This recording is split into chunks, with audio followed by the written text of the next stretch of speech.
The great dome of the Galactic Council chamber shimmered under the light of 3 suns. Inside, 200 species from across the galaxy sat in curved rows. The air felt heavy, tense. Thomas Reed walked to the center platform. His steps echoed in the unusual silence. As Earth's ambassador, he had stood here many times before, but never like this. Never for the last time. Reed was a tall man with gray at his temples and eyes that had seen too much. His simple blue uniform stood out among the colorful robes and exotic body coverings of the alien representatives. Honored members of the council, he began, his voice firm and clear. For 50 Earth years, humans have sat among you. We have traded, shared knowledge, and followed your rules. He paused, looking around the chamber, even when those rules held us back. Even when you treated us like children playing with fire. The Vex delegation shifted uncomfortably. Their thin, blue bodies tensed. They had been the loudest voices against human expansion. Today, Earth and all human colonies officially withdraw from the Galactic Council. Reed continued. A murmur spread through the chamber. Not surprise. Everyone knew this was coming, but relief from many. The tall Orions nodded their feathered heads. The Meridian delegates blinked their multiple eyes rapidly, a sign of approval. Only Ambassador Lorne of the City looked troubled. His wrinkled, gray face showed real concern. The City had been humanity's first friends among the stars. You fear us, Reed said simply. You always have. Our aggressive tendencies, our dangerous curiosity, our unpredictable nature. These were never flaws to overcome. They were strengths you refused to understand. High Chair Trill rose from her floating seat. She was ancient even by council standards, her skin pale and almost translucent. The council has only ever acted for the safety of all, she said. Humans advance too quickly. You take risks no responsible species would consider. Reed smiled without humor. And that's why we're leaving. We're tired of being held back by your fear. You will lose the protection of the council, warned another delegate, a bulky Doran with metallic skin. The trade routes, the technology sharing. What technology sharing? Reed asked sharply. You've denied us access to half your advances, claiming we weren't ready. We've given more than we've received. The truth of his words hung in the air. Many looked away. The motion has been registered, High Chair Trill said formally. Earth and human territories are no longer under council protection or bound by council law. Reed nodded once. He turned to leave, then stopped. Looking back over his shoulder, he delivered his final words to the council. You'll miss us when the storms come. Outside the chamber, Captain Lisa Bell waited for him. Her face was grim. It's done, she asked. It's done, Reed confirmed, removing his ambassador's pin. Set course for Earth. As their ship pulled away from the massive council station, Reed watched the structure grow smaller through the viewport. 50 years of hopes, dreams, and frustrations ended today. They think they're safer without us, Bell said quietly. Reed shook his head. The galaxy is changing. Something's coming. I've seen the reports our scouts brought back from the outer rim. The council ignores anything that doesn't fit their comfortable view of the universe. So what now, sir? Reed turned away from the viewport. His expression was determined. Now, we prepare. Without their restrictions, without their rules, humanity will forge its own path among the stars. As their ship jumped to light speed, news of humanity's departure spread across council space. In high towers and deep space outposts, alien leaders raised drinks in celebration. Only Lorne of the City returned to his quarters in silence, troubled by Reed's final warning and what the future might hold for a galaxy without humans by their side. 3 years passed since humans left the council. The galaxy moved on. Trade routes adjusted. Diplomatic channels closed.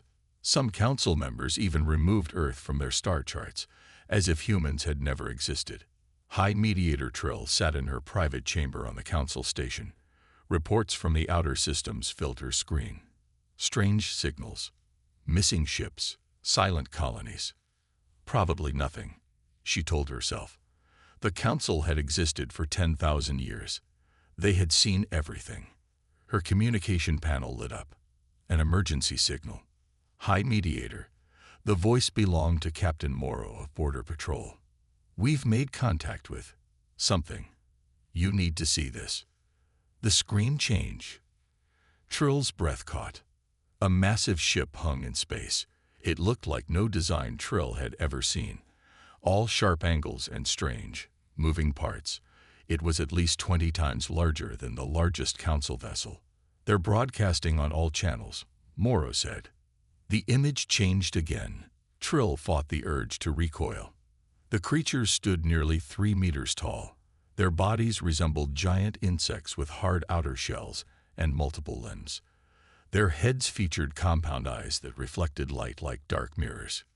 We are the harvesters, the translation came through. The voice was flat, emotionless. Your resources are now ours. Resistance means elimination. Have you attempted diplomatic protocol? Trill asked. Yes, Morrow's voice shook. They killed half our diplomatic team when they tried to negotiate terms. Within days, reports flooded in from across council space. Outer colonies fell silent. Refugee ships arrived at central worlds with terrifying stories. The harvesters took everything. Minerals, technology, food stocks. They left nothing behind but empty buildings and dead worlds. The council called an emergency session. The great chamber that had once been filled with calm discussion now echoed with panicked voices. They destroyed 3 Meridian colonies in 2 days. Our defense fleet was wiped out near Vega. They're heading toward the central systems. Ambassador Lorne stood shakily. Age had not been kind to him in the 3 years since humans left. We must contact Earth, he said. The chamber fell silent. Humans were always better at fighting than we were. We need them. High Chair Trill shook her head. Impossible.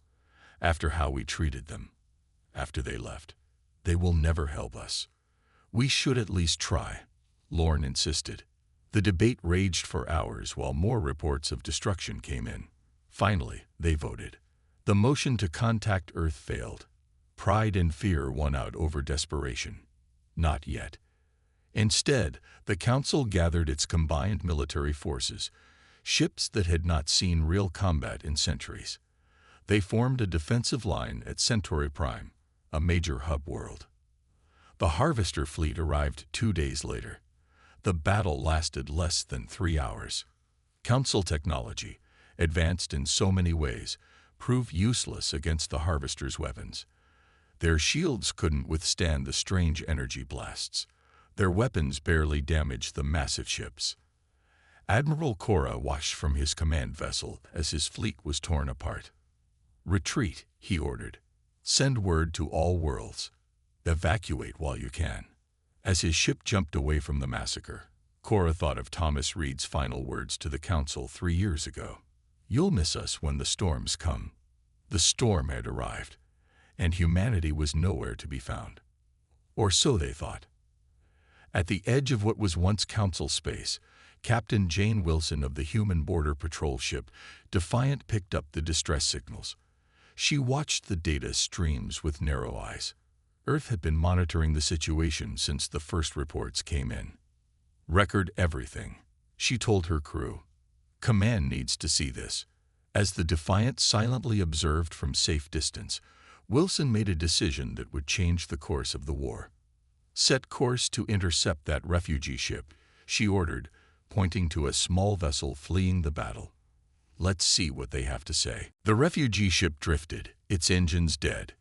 Captain Jane Wilson watched from the bridge of the Defiant as her crew prepared for rescue operations. Life signs, she asked. 28 survivors, her officer replied. Mixed species, mostly Ceti and Meridians. Bring them aboard, Wilson ordered. Medical team on standby. The refugees looked shell-shocked as they stumbled into the Defiant's hold. Many were injured. All were afraid. They stared at the human crew with wide eyes and whispers. Humans, one Meridian gasped. We thought you were gone. Wilson spotted a young seedy male helping an elderly woman. Something about his face seemed familiar. "You," she called. "What's your name?" "Bay," he answered. "Son of Ambassador Lorne." Wilson's eyes widened. Lorne had been one of the few council members who respected humans. "Your father." Bay looked down. "Stay behind to help evacuate Centauri Prime. I don't know if he survived." Wilson led him to the bridge and showed him the sensor data they'd collected. 3 council worlds lost in the past week, she explained. The harvesters strip everything useful, then move on. We've been monitoring since they first appeared. They looked at her in surprise. "You knew, and did nothing." "We weren't asked to help," Wilson said coldly. "Remember, the council made it clear that humans weren't wanted. They had no answer for that." The Defiant jumped to light speed, heading for Earth. When they arrived, Bay was taken to meet with Admiral Marcus at Earth Defense Command. The command center buzzed with activity. Screens showed battle data, ship movements, and reports from across what was once council space. Admiral Marcus was a solid man with dark skin and a stern face. He studied Bay carefully. "Tell me everything you know about these harvesters," he said. Bay described the attacks, the Council's failed defense, the panic spreading through the galaxy. "The Council is considering evacuation to the far sectors," he finished. "They have no way to fight back." Marcus exchanged looks with his officers. "The question," he said quietly, "is whether Earth should get involved at all." The room fell silent. They looked horrified. "Billions will die without help," he protested. "Billions who stood by while the Council treated humans like dangerous children," a woman pointed out. "Director Hall of Intelligence, why should we risk human lives for them?" The debate spread through the room. Some argued for isolation. Earth could defend itself. Others pushed for limited aid to friendly species like the Ceti. Captain Wilson stood. "With respect, sir," she addressed Marcus, "I've seen what these harvesters do. If they finish with council space, they'll come for us next. Better to fight them there than here." Marcus nodded slowly. "There's also the matter of the tech we've developed since leaving the council." They looked confused. "What tech?" Marcus smiled grimly. "The council restricted human weapons research. Called us too aggressive, too dangerous. So we did it in secret." He pressed a button. A hologram appeared, showing ships unlike anything Bay had seen. Sleek, deadly-looking vessels with weapons the council had forbidden. "We've been preparing for something like this," Marcus said. "Not these harvesters specifically, but something." Reed always said the galaxy was more dangerous than the council admitted. The meeting ended with a vote. Earth would help, but on human terms. Wilson was ordered to return to Border Patrol with Bay as her advisor. Their mission: gather intelligence on harvester movements and rescue who they could. As they prepared to leave, they asked Wilson, "Why are you helping us after how the council treated humans?" Wilson checked her weapons. "Because that's what humans do. We fight for those who can't fight for themselves." She paused. "Even when they don't deserve it." The Defiant launched again, heading back toward danger. Behind them, Earth's hidden fleet began to mobilize. The harvesters were about to learn why the Council had feared humans all along. Director Alan Pierce stood before Earth's Defense Council. Behind him, screens showed images of the harvester ships and their destruction across Council space. Pierce was not a military man. He wore a simple gray suit, and his eyes were tired behind his glasses. But when he spoke, everyone listened. "For 15 years, my division worked in secret," he said. "Even while we were part of the Council, we developed technologies they forbade." The room was packed with Earth's highest officials. Admiral Marcus sat at the center table, his face serious. "Show us," Marcus ordered. Pierce nodded. The screen changed to show a sleek ship, unlike standard human vessels. Its hull was dark, almost black, with strange patterns across its surface. "The Thermopylae," Pierce said with pride. "Our first dreadnought. Its outer layer is made of adaptive metal that changes in response to enemy attacks." Murmurs spread through the room. The council would have called this illegal, someone pointed out. The council isn't here, Pierce replied simply. We have built 12 ships of this class, plus support vessels. We also have these. The screen showed what looked like small drones, no bigger than a human hand. Swarm units, Pierce explained. Thousands can be deployed at once. They attach to enemy ships and disrupt their systems. For an hour, Pierce revealed weapon after weapon that would have horrified the council. Gravity guns that could tear ships apart. Shields that grew stronger when hit. Eye-targeting systems that learned during battle. When he finished, the room was silent. All this time, Marcus said quietly, they thought we were dangerous before they pushed us away. Imagine if they saw this. They're about to, said the president, speaking for the first time. Our fleet leaves tomorrow. The Thermopylae will lead, with General Reed in command. Reed? Someone asked. The former ambassador. The same, the president confirmed. No one knows the council better. No one has more reason to prove them wrong about us. Across the galaxy, Captain Wilson and Bay moved through the shadows of a fallen world. Buildings stood empty around them. The harvesters had stripped everything useful and moved on. Third planet this week, Wilson said, scanning for survivors. They're getting faster. Bay looked sick. This was a farming colony. 10,000 people lived here. Wilson's scanner beeped. Movement, 2 kilometers east. They found survivors hiding in underground storage rooms. 40 people, mostly Dorans, with a few Meridians. They wept when they saw rescuers. We heard rumors, one old Doran said as they boarded Wilson's shuttle. Rumors that humans were coming back to fight. Is it true? Wilson checked her latest orders on her pad. Her eyes widened slightly. Yes, she told the survivors. Earth has deployed the first fleet. Bay looked over her shoulder at the message. The Thermopylae. What's that? Wilson smiled. Something the council never let us build.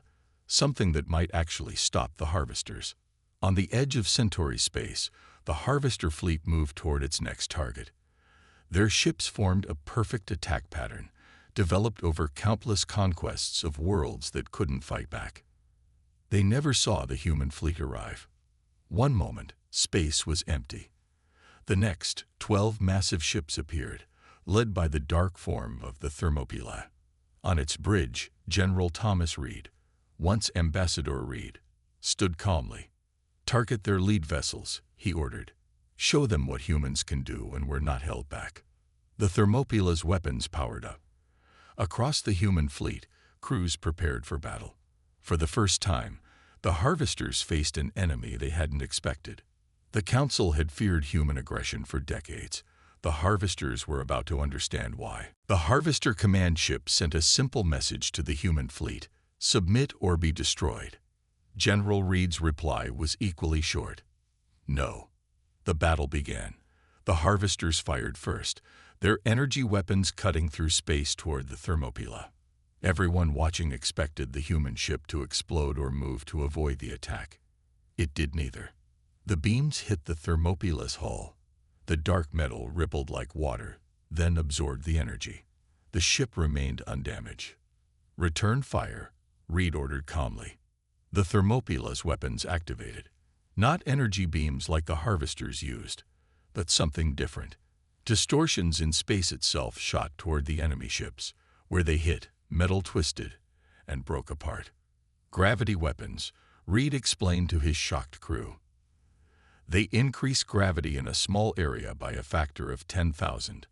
Not even harvester hulls can withstand that. 3 harvester ships collapsed in on themselves like crushed cans. The battle for Centauri Prime had begun. From the remaining Council defense station, Admiral Cora watched in disbelief. His own fleet had been destroyed in hours by these same enemies. Now humans were actually winning. Impossible, he whispered. Next to him, an officer received a transmission. Sir, there's a human ship requesting permission to dock. They have rescued survivors from the outer colonies. The Defiant arrived at the station. Captain Wilson and Bay stepped onto the command deck, where a crowd of council officials greeted them with a mix of hope and suspicion. "You're actually helping us," Cora said, his voice tinged with shame. "After everything." Wilson nodded toward the viewscreen showing the ongoing battle. "We're all in this together now." They moved to the sensor station. The harvesters are changing formation. They're adapting to the human attack. Outside, the battle shifted. The harvesters split their forces, trying to surround the human fleet. It was a tactic that had worked against countless other species. But humans had always excelled at one thing: adapting faster than their enemies. "Launch swarm units," Reed commanded. From the human ships, thousands of tiny drones streamed out. They moved like a cloud of insects, surrounding harvester vessels before attaching to their hulls. "What are those?" Cora asked, watching the screen. "Disruptors," Wilson explained. "They interfere with the harvester systems." The effect was immediate. Harvester ships began to drift, their weapons failing. Some crashed into each other, others went dark completely. For the first time since they appeared, the harvesters were losing. Their remaining ships began to retreat, pulling back toward the edge of the system. The human fleet pursued, but Reed held the thermopyla back. "Let them run," he said. "Let them tell the others what happened here." On the council station, cheers erupted as the harvesters fled. Species that had feared and distrusted humans now looked at Wilson and her crew with newfound respect. Admiral Cora approached Wilson. "The council was wrong about humans," he admitted. "We all were." "Not all of you," Wilson replied, looking at Bay. "Some understood what we could offer." News of the human victory spread across council space. Planets that had given up hope now prepared to fight back. The word human was spoken with respect, even awe. The harvesters had never retreated before, never lost a battle, but they had never faced humans before. On the Thermopylae, Reed received reports from across the galaxy. Other human fleets had engaged harvester forces at key points. The tide was turning. "Send word to Earth," Reed ordered. "Phase 1 complete. Centauri Prime is secure." The battle was won, but the war was far from over. And deep in captured harvester data, a troubling question remained. How did these invaders know exactly when to strike after humans left the council? "Something's not right," Wilson said, studying the damaged harvester ship floating dead in space. They knew too much about council defenses. They stood beside her on the bridge of the Defiant. 3 days had passed since the battle at Centauri Prime. Human fleets now protected key systems across the galaxy. "What are you thinking?" Bay asked. Wilson's eyes narrowed. "I think we need to get inside that ship." Hours later, Wilson and Bay floated through the dark corridors of the harvester vessel. Their spacesuits protected them from the cold vacuum. Their weapons were ready for any survivors. "This technology," Bay whispered over the comm. "It's advanced, but something about it feels familiar." They reached what appeared to be a control room. Dead harvesters floated in the zero gravity, their insect-like bodies motionless. "Download everything," Wilson ordered, plugging a device into what looked like a data port. They moved to another console. "Captain, look at this." The screen showed star maps. Council worlds were marked with strange symbols. But what caught Wilson's attention were the dates. "These plans," she said slowly. "They're old, very old." The data transfer completed. They returned to the Defiant and sent the information to Earth. Within hours, Reed contacted them. "Report to Council Station immediately," he ordered. "What you found changes everything." When they arrived, Reed was waiting with Admiral Cora and several other Council officials. The station's main meeting room had been converted into a war room. "The data you recovered confirms what we suspected," Reed explained. "The harvesters have been here before." He activated a hologram showing ancient council records, records that had been hidden from most species. According to this, Reed continued, the harvesters visit this galaxy every 500 years. They harvest developing civilizations for resources. They looked shocked. The council knew. All this time, Admiral Cora looked away in shame. Not all of us. Only the inner circle. The oldest species kept this secret. Why? Wilson demanded. Because they had an arrangement, Reed said coldly. Each cycle, the council would sacrifice certain worlds to satisfy the harvesters. In return, the harvesters would leave council core worlds alone. The room fell silent as the horrible truth sank in. This cycle, Reed continued, the inner circle had chosen human worlds as the sacrifice. Wilson's face hardened. That's why they pushed us out of the council. They wanted us isolated when the harvesters came. They looked sick. They condemned billions of humans to die. Cora stepped forward. Not all of us knew. I swear to you. Reed nodded. We believe you. But those who did know will answer for their crimes. What happened? Wilson asked. Why did the harvesters attack council worlds if there was a deal? The deal broke down, Reed explained. When humans left the council, we increased our defenses. The harvesters realized they couldn't take human worlds easily, so they went after the council instead. The irony was not lost on anyone. The council's plan to sacrifice humanity had backfired completely. What do we do now? They asked. Reed's expression was grim but determined. We end this, not just for humans, but for every species that's been sacrificed over the centuries. He turned to Cora. Contact all council worlds. Tell them the truth. All of it. Cora nodded. And then we take the fight to the harvesters, Reed said, not just to push them back, but to ensure they never return. As the meeting ended, Wilson found Bay staring out of viewport at the stars. Are you okay? She asked. My father, Bay said quietly. He was part of the inner circle. Did he know? Wilson had no answer. Some truths were too painful to face, but one truth was clear. The galaxy would never be the same again. The Grand Council chamber looked different now. Battle damage marked its once perfect walls. Emergency lights replaced the soft glow of peacetime. And at the center, where High Chair Trill once sat, stood Thomas Reed. Not as ambassador, not even as general, but as supreme commander of the combined forces. A harvester fleet has been pushed back to the outer rim, Reed announced to the gathered representatives. Their main base has been located. Screens around the room showed the massive harvester command station. It dwarfed even the largest council structures. For thousands of years, they've preyed on this galaxy, Reed continued, taking what they wanted, leaving destruction behind. With the council's knowledge, angry murmurs filled the room. The truth about the inner circle's betrayal had spread quickly. Many of those responsible had already been arrested. Others had fled. Today we vote on two matters, Reed said. First, to dissolve the old council system that allowed this corruption. Second, to form a new galactic alliance where all species stand as equals. Bay stepped forward. Following his father's death during the evacuation of their homeworld, he now represented the Ceti. The Ceti support this proposal, he said firmly. We've seen what happens when some species are valued above others.